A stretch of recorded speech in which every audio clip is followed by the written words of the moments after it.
ओम नमो नारायणाय नमः। जय श्री हरि। प्रिय श्रोताओं, आज बृहस्पतिवार के दिन भगवान बृहस्पति देव के चरणों में नमन करते हुए पूरी श्रद्धा और भक्ति के साथ सुनते हैं बृहस्पतिवार संपूर्ण व्रत कथा और आरती। तो प्रेम से बोले लक्ष्मी नारायण की जय। जय श्री हरि।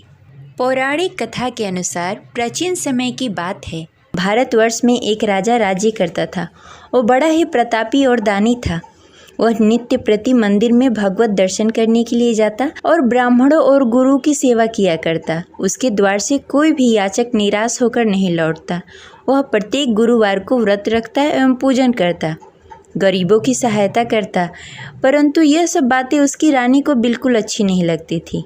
वह न तो व्रत करती और न ही किसी को एक भी पैसा दान में देती थी। वह राजा से भी ऐसा करने को मना किया करती थी। एक समय की बात है, राजा शिकार खेलने के लिए वन को चले गए। घर पर रानी और दासी थी। उस समय गुरु बृहस्पति साधु का रूप धारण करके राजा के दरवाजे पर भिक्षा मांगने के लिए आए। साधु ने रानी से भिक्षा मांगी तो वह कहने लगी, हे साधु महाराज, मैं इस दान पुण्य से तंग आ गई हूँ।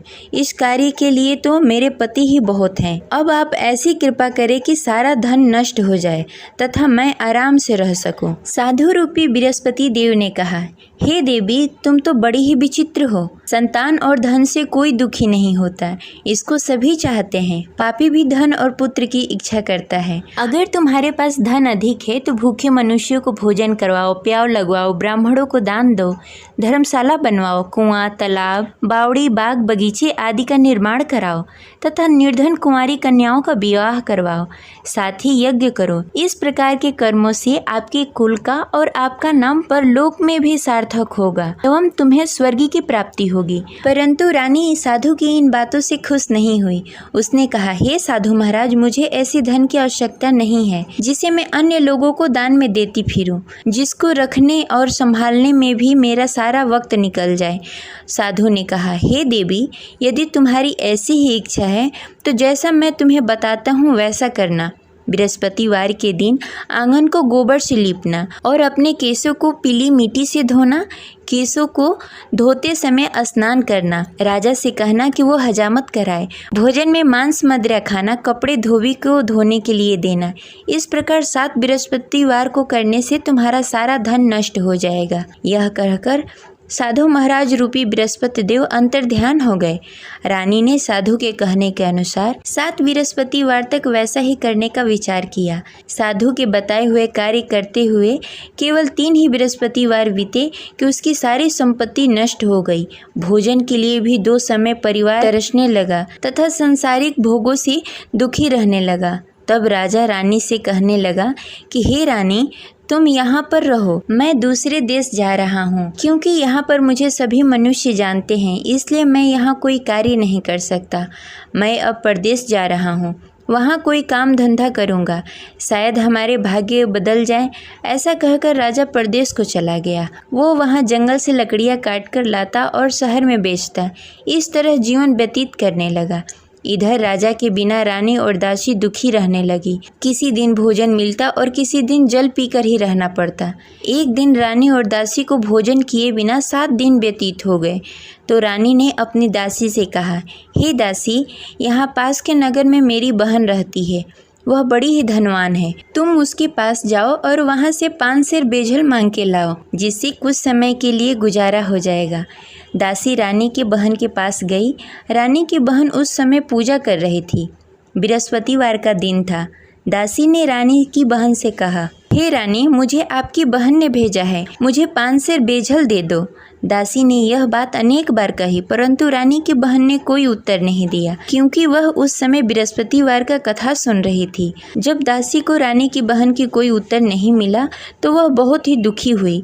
उसे क्रोध भी आया। वह लौटकर रानी से बोली, हे रानी, आपकी बहन बहुत ही घमंडी है। वह छोटे लोगों से बात नहीं करती। मैंने उससे कहा, उसने कोई उत्तर नहीं दिया। मैं वापस चली आई। रानी बोली, हे दासी, उसमें उसकी कोई गलती नहीं है।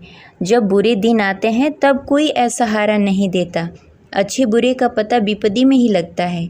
जो ईश्वर की इच्छा होगी वही होगा, यह सब हमारे भाग्य का दोष है। उधर रानी की बहन ने सोचा कि मेरी बहन की दासी आई हुई थी, परंतु मैं उससे नहीं बोली, इससे वह बहुत दुखी हुई होगी। अतः कथा सुन बृहस्पति भगवान का पूजन समाप्त करके अपनी बहन के घर गई और कहने लगी, हे बहन, मैं बृहस्पतिवार का व्रत कर रही थी, तुम्हारी दासी हमारे घर आई थी, परंतु जब तक हम कथा सुनते हैं तब तक हम लोग न उठते हैं और न किसी से बातें करते हैं, इसलिए मैं नहीं बोली। कहो दासी क्यों गई थी? रानी बोली, बहन, हमारे घर अनाज नहीं था। वैसे तुमसे कोई बात छिपी नहीं है, इस कारण मैंने दासी को तुम्हारे पास 5 सर बेजल के लिए भेजा था। रानी की बहन बोली, बहन देखो, बृहस्पति भगवान सबकी मनोकामनाएं पूर्ण करते हैं, देखो शायद तुम्हारे घर में कहीं अनाज रखा हो। यह सुनकर दासी घर के अंदर गई, वहाँ से उसे एक घड़ा बेजल का भरा हुआ मिल गया। उसे बड़ी हैरानी हुई क्योंकि उसके एक एक बर्तन देख लिया था। उसने बाहर आकर रानी को बताया। दासी अपने रानी से कहने लगी, हे रानी देखो, वैसे हमको जब अन्न नहीं मिलता तो हम रोज ही व्रत करते, अगर इनसे इस व्रत की विधि और कथा पूछ ली जाए तो हम भी इस व्रत को किया करेंगे। दासी के कहने पर रानी ने अपनी बहन से बृहस्पतिवार के व्रत के बारे में पूछा। उसकी बहन ने बताया, हे रानी बहन, बृहस्पतिवार को सूर्योदय से पूर्व उठकर स्नान आदि से निवृत्त होकर बृहस्पतिवार का व्रत करना चाहिए, लेकिन उस दिन सिर नहीं धोना चाहिए। बृहस्पतिवार के व्रत में चने की दाल और मुनक्के से विष्णु भगवान और केले के वृक्ष की जड़ की पूजन करनी चाहिए तथा दीपक जलाएं। उस दिन एक ही समय भोजन करें, भोजन पीले खाद्य पदार्थ का करें तथा कथा सुनें।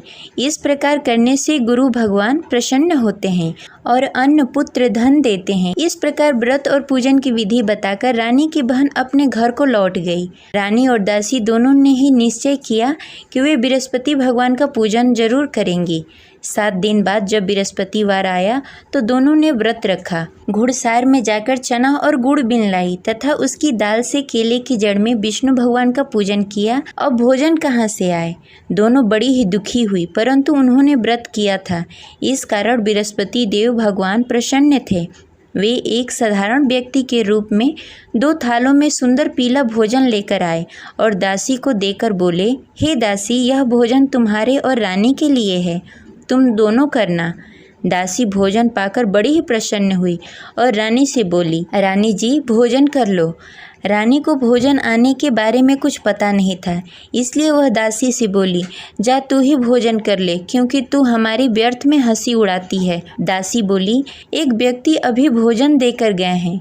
रानी कहने लगी, वह भोजन तेरे लिए दे गए होंगे, तू ही भोजन कर ले। दासी ने कहा, वह व्यक्ति हम दोनों के लिए भोजन की थाली लेकर आए हैं, इसलिए मैं और आप दोनों ही साथ भोजन करेंगी। फिर दोनों ने गुरु भगवान का नमस्कार किया और भोजन प्रारंभ किया। उसके बाद से वे प्रत्येक बृहस्पतिवार को गुरु भगवान का व्रत और पूजन करने लगी। बृहस्पति भगवान की कृपा से उसके पास धन हो गया, परंतु रानी फिर पहले की तरह आलस्य करने लगी। तब दासी बोली, देखो रानी, तुम पहले भी इस प्रकार का आलस करती थी, तुम्हें धन को रखने में कष्ट होता था, इस कारण सभी धन नष्ट हो गए। अब गुरु भगवान की कृपा से धन मिला है तो फिर तुम्हें आलस्य होता है। बड़ी मुसीबतों के बाद हमने यह धन पाया है, इसलिए हमें दान पुण्य करना चाहिए।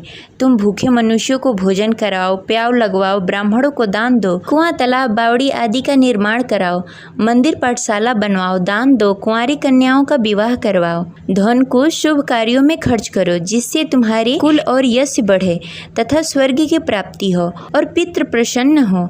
दासी की इन बातों को मानकर रानी ने इसी प्रकार का कार्य करना प्रारंभ कर दिया, जिससे उसका काफ़ी यश फैलने लगा। एक दिन रानी और दासी आपस में विचार करने लगी, न जाने राजा किस दशा में होंगे, उनकी कोई खोज खबर नहीं है। गुरु भगवान से उन्होंने प्रार्थना की और भगवान ने रात्रि में राजा को स्वप्न में कहा, हे राजा, उठ, तेरी रानी तुझे याद करती है, अब अपने देश को लौट जा।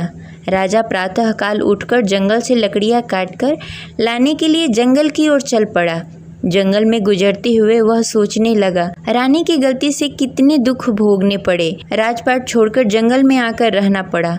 जंगल में लकड़ियां काटकर उन्हें बेचकर गुजारा करना पड़ा। उसी समय उस जंगल में बृहस्पति देव साधु के रूप में प्रकट हुए और राजा से पूछने लगे, हे लकड़हारे, तू इस सुनसान जंगल में किस चिंता में बैठा है, मुझे बताओ। यह सुनकर राजा के नेत्रों में जल भर आया और साधु की वंदना कर बोला, हे प्रभु, आप सब कुछ जानते हैं। इतना कहकर राजा ने साधु को अपनी संपूर्ण कहानी सुनाई। महात्मा तो स्वभाव से ही दयालु होते हैं। वे राजा से बोले, हे राजा, तुम्हारी रानी ने बृहस्पति देव के प्रति अपराध किया था, जिसके कारण तुम्हारी यह दशा हुई। अब तुम किसी प्रकार की चिंता मत करो, भगवान तुम्हें पहले से भी अधिक धन देंगे। देखो, तुम्हारी पत्नी ने बृहस्पतिवार का व्रत करना प्रारंभ कर दिया है। अब तुम भी बृहस्पतिवार के दिन व्रत रखो। चने की दाल और गुड़ जल के लोटे में डालकर केले के पत्ते में विष्णु भगवान का पूजन करो। फिर कथा कहो या सुनो, भगवान तुम्हारी सब मनोकामनाएं पूर्ण करेंगे। साधु को प्रसन्न देखकर राजा बोला, हे प्रभु, मुझे लकड़ी बेचकर इतना पैसा भी नहीं बचता जिससे भोजन करने के उपरांत कुछ बचा सकूं। मैंने रात्रि में अपनी रानी को व्याकुल देखा। मेरे पास कोई साधन नहीं जिससे समाचार जान सकूं। फिर मैं बृहस्पतिवार की कौन सी कहानी कहूँ या सुनूं? मुझको तो कुछ भी मालूम नहीं है। साधु ने कहा, हे राजा, तुम किसी बात की चिंता मत करो। बृहस्पतिवार के दिन तुम रोजाना की तरह लकड़ियाँ लेकर शहर जाओ। तुम्हें रोज से दुगना धन प्राप्त होगा, जिससे तुम भली भांति भोजन कर लोगे तथा बृहस्पति देव की पूजा सामग्री भी लेकर आओगे। बृहस्पति देव की कथा इस प्रकार है। प्राचीन काल में एक बहुत ही निर्धन ब्राह्मण था। उसके घर में कोई संतान नहीं थी। वह नित्य प्रति पूजा पाठ करता, परंतु उसकी स्त्री बहुत ही मलिनता के साथ रहती। वह न स्नान करती, न ही किसी देवता का पूजन करती। प्रातःकाल उठते ही सर्वप्रथम भोजन करती, बाद में कोई अन्य कार्य करती। ब्राह्मण देवता बहुत ही दुखी रहते थे। पत्नी को बहुत समझाते, किंतु उसका कोई परिणाम नहीं निकलता। भगवान की अनुकंपा से एक समय ब्राह्मण की पत्नी गर्भवती हुई और 10वें महीने एक सुंदर कन्या को जन्म दिया। निर्धन ब्राह्मण कन्या के जन्म से बहुत दुखी हुआ। धीरे धीरे ब्राह्मण की कन्या बड़ी होने लगी। बचपन से ही उस कन्या की रुचि भगवान विष्णु की पूजा में थी। वह प्रातः उठती, स्नान ध्यान करती, उसके बाद भगवान विष्णु की पूजा करती और मंदिर में जाती। बृहस्पतिवार को व्रत करके विधि विधान पूर्वक पूजा पाठ करती। पूजा पाठ के बाद वह पढ़ने के लिए पाठशाला जाती। घर से चलते समय वह मुट्ठी भर जौ साथ में लेकर जाती और पाठशाला के रास्ते में थोड़ी थोड़ी जौ गिराते जाती। जब पाठशाला से लौटकर आती, जौ के दाने सोने में बदल जाते। लड़की सभी सोने के दाने बीन लाती। एक दिन जब वह सोने के दानों को साफ कर रही थी, तो उसकी माँ ने कहा, बेटी, सोने के दाने साफ करने के लिए सोने का सूप भी होना चाहिए। अगले दिन बृहस्पतिवार था। उसने भगवान बृहस्पति देव की पूजा करते हुए प्रार्थना की, हे भगवान, यदि मैंने आपका व्रत विधि विधान से किया हो तो मुझे सोने का सूप दे दो। भगवान बृहस्पति देव ने उसकी मनोकामना पूरी करने का वचन दिया। पाठशाला से लौटते समय उसने रास्ते में सोने का सूप पड़ा हुआ मिला। घर लौटकर सोने का सूप अपनी माँ को दिखाकर वह सोने के दाने साफ करने लगी। उसी समय नगर का राजकुमार उसके घर के पास से गुजर रहा था। उस सुंदर लड़की को सोने के सूप में जौ साफ करते देख राजकुमार उस पर मोहित हो गया। राजकुमार ने अपने पिता से उस लड़की से विवाह करने की इच्छा प्रकट की। तो राजा ने ब्राह्मण को महल में बुलाकर राजकुमार से उसकी लड़की के विवाह की बात कही। ब्राह्मण तैयार हो गया। धूमधाम से उस लड़की का विवाह राजकुमार से हो गया। दुल्हन बनकर ब्राह्मण की लड़की महल में चली गई। लड़की के चले जाने से ब्राह्मण फिर से निर्धन हो गया। उसे कई कई दिनों तक बिना भोजन के रहना पड़ा। बहुत दुखी होकर ब्राह्मण एक दिन अपने लड़की के पास गया। अपने पिता से निर्धनता का समाचार सुनकर उसे बहुत सारा धन देकर पिता को विदा किया। उस धन से ब्राह्मण का कुछ दिनों तक आराम से गुजारा हुआ, लेकिन जल्द ही फिर भूखों मरने की हालत हो गई। ब्राह्मण अपनी लड़की से धन लेने के लिए फिर महल में पहुंचा। लड़की ने पिता की बुरी हालत देखकर कहा, पिताजी, आखिर आप कब तक मुझसे धन लेकर जीवन व्यतीत करेंगे? आप कोई ऐसा उपाय क्यों नहीं करते जिससे आपका घर धन धान से भर जाए? ब्राह्मण ने कहा, मैंने तेरी माँ को बहुत समझाने की कोशिश की, पर उसकी समझ में कुछ नहीं आता। उसकी फुहरता नष्ट हो तब तो घर की निर्धनता दूर हो। तब कुछ सोचकर लड़की ने पिता से कहा, पिताजी, आप कुछ दिनों के लिए माँ को मेरे पास छोड़ जाओ। तब कुछ सोचकर ब्राह्मण ने पत्नी को लड़की के पास महल में छोड़ दिया। लड़की ने अपनी माँ से कहा, माँ, तुम कल प्रातः उठकर स्नान आदि करके भगवान विष्णु की पूजा करना। पूजा करने से तुम्हारी निर्धनता अवश्य दूर हो जाएगी। लेकिन उसकी माँ ने उसकी कोई बात नहीं मानी। तब क्रोधित होकर लड़की ने अपनी माँ को एक कक्ष में बंद कर दिया। सूर्योदय के समय माँ को उठाकर जबरदस्ती उसे स्नान आदि करवाया। फिर मंदिर में ले जाकर भगवान बृहस्पति देव की पूजा करवाई। कुछ दिनों तक ऐसा करने से माँ की बुद्धि में कुछ परिवर्तन हुआ और वह स्वयं बृहस्पतिवार का व्रत रखने लगी।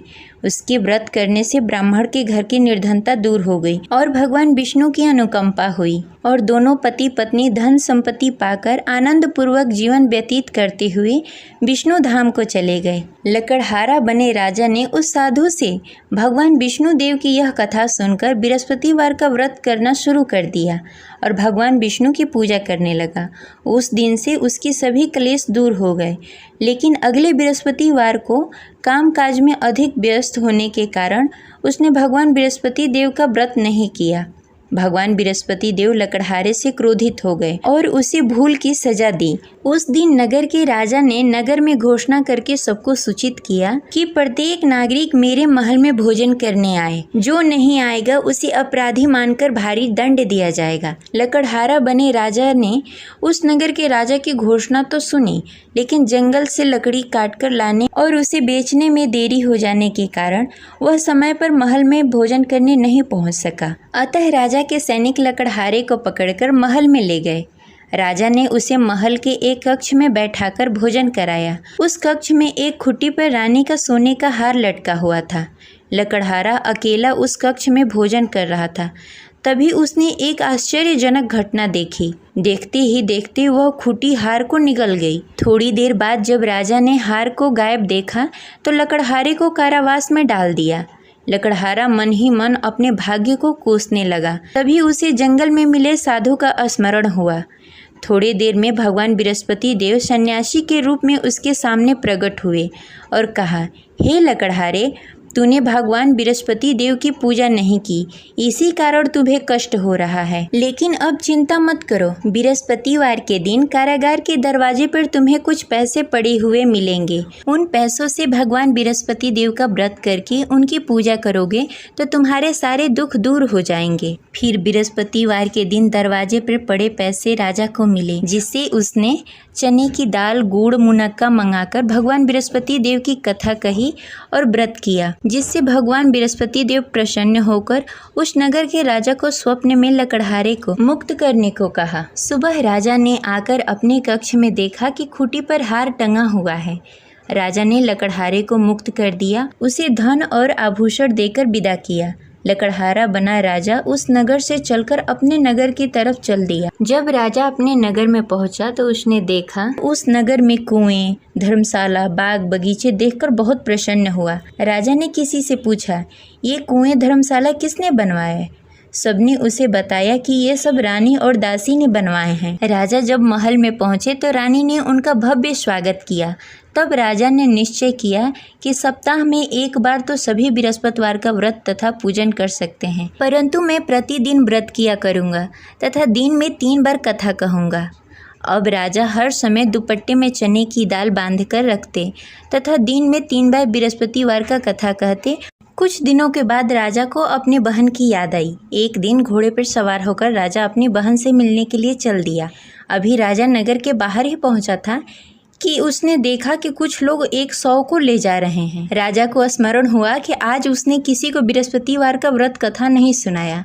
राजा ने उन लोगों से रोककर कहा, भाइयों, आप 100 ले जाने से पहले मुझसे बृहस्पतिवार का कथा सुन लो। लोगों ने राजा पर क्रोधित होते हुए कहा, तुम पागल तो नहीं हो? लेकिन कुछ बड़े बुजुर्ग लोगों ने कहा, अच्छा भाई, तुम साथ में चलते चलते अपनी कथा भी सुनाते रहो। राजा ने चलते चलते आधी ही कथा सुनाई थी कि 100 हिलने लगा। राजा की पूरी कथा समाप्त होते ही सब उठकर बैठ गया। लोगों ने हैरानी से दांतों तले उंगली दबाई और अगले बृहस्पतिवार को भगवान बृहस्पति देव का व्रत करने व कथा सुनने का निश्चय कर लिया। अब घोड़े पर सवार होकर राजा चलते हुए एक किसान के पास पहुंचा। किसान अपने खेत में हल चला रहा था। राजा ने कहा, अरे भाई, मुझसे बृहस्पतिवार का कथा सुन लो। किसान झुंझलाकर बोला, अरे भाई, देख नहीं रहे, जितनी देर मैं तुम्हारी कथा सुनूंगा उतनी देर में तो पूरी खेत में हल चला लूंगा। राजा निराश होकर चला गया। तभी किसान का बैल लड़खड़ा के गिर गया और किसान के पेट में भी जोरों से दर्द होने लगा। जब उसकी पत्नी वहां आई तब उसने पूछा कि क्या हुआ। किसान ने घुड़सवार की पूरी कहानी सुनाई कि पत्नी दौड़ती हुई राजा के पास पहुंची और हाथ जोड़कर बोली, भैया, मैं तुम्हारी कथा सुनने के लिए तैयार हूँ। राजा ने उसके साथ खेत पर पहुंचकर बृहस्पतिवार की कथा सुनाई। तभी बैल भी उठकर खड़ा हो गया और किसान के पेट का दर्द भी तुरंत ठीक हो गया। राजा वहां से अपने घोड़े पर सवार होकर अपने बहन के घर पहुंचा। तब राजा की वहां बहुत आव भगत हुई। अगले दिन सुबह उठकर राजा ने देखा घर के सभी लोग भोजन कर रहे हैं। किसी भूखे को बृहस्पतिवार का कथा सुनाए बिना राजा कभी भोजन नहीं करता था। उसने बहन से कहा, बहन, क्या घर में कोई ऐसा व्यक्ति है जिसने भोजन नहीं किया हो? उसकी बहन ने बोला, भैया, हमारे घर तो क्या, आपको पूरे नगर में कोई ऐसा व्यक्ति नहीं मिलेगा जिसने सुबह सुबह भोजन नहीं किया हो। तब राजा ने बहन के घर से निकलकर उस नगर में बिना भोजन किए हुए व्यक्ति की तलाश करनी शुरू की। एक गडेरिये के घर में उसका बेटा बीमार होने के कारण भूखा रह गया था। राजा ने उसको जाकर बृहस्पतिवार का कथा सुनाया। कथा सुनते सुनते गडेरिये की बेटी की बीमारी भी ठीक हो गई। सबने राजा की बहुत प्रशंसा की। एक दिन राजा ने अपनी बहन से कहा, बहन, अब हम अपने घर जाना चाहते हैं, तुम भी हमारे साथ चलो, कुछ दिन वहाँ रहकर लौट कर आना। राजा की बहन ने अपनी सास से पूछा तो सास ने ताने देते हुए कहा, बहू, मायके जाना हो तो अकेली जाना, मेरे पोतों को लेकर नहीं जाना। तुम्हारे भाई की कोई संतान नहीं है, कहीं तुम्हारी भाभी मेरे पोतों को भी जादू टोना न कर दे। दूसरे कक्ष में बहन की सास की बातें सुनकर राजा दुखी मन से अकेले ही अपने नगर को लौट गया। रानी ने राजा से कहा, आप तो अपनी बहन को साथ लाने गए थे, फिर बहन को साथ क्यों नहीं लेकर आए? तब राजा ने दुखी होते हुए कहा, रानी, हम निसंतान हैं, इसलिए कोई हमारे घर आना पसंद नहीं करता।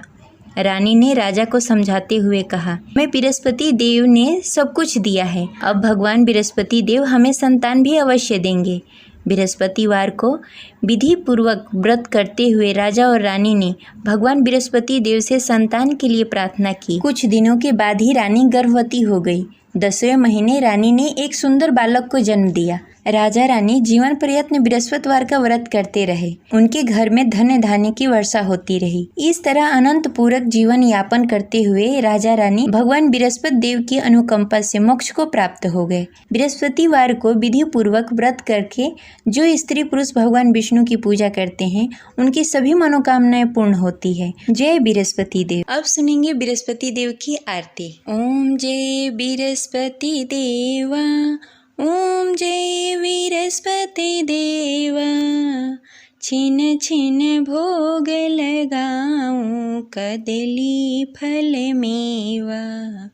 ओम जय बृहस्पति देवा, तुम पूर्ण परमात्मा, तुम अंतर्यामी, जगत पिता जगदीश्वर, तुम सबके स्वामी। ओम जय बृहस्पति देवा, चरणामृत निज निर्मल, सब पातक हरता, सकल मनोरथ दायक, कृपा करो भरता। ओम जय बृहस्पति देवा, तन मन धन अर्पण कर, जो जन शरण पड़े, प्रभु प्रगट तब हो कर, आकर द्वार खड़े। ओम जय बृहस्पति देवा, दीन दयाल दयानिधि, भक्तन हितकारी, पाप दोष सब हरता, भव बंधन हारी। ओम जय विरस्पति देवा। सकल मनोरथ दायक सब संशय हारी। विषय विकार मिटाओ संतन सुखकारी। ओम जय विरस्पति देवा। जो कोई आरती तेरी प्रेम सहित गावे। ज्येष्ठानंद आनंद कर सो निश्चय पावे। ओम जय विरस्पति देवा। प्रभु जय विरस्पति देवा। जय विरस्पति देव।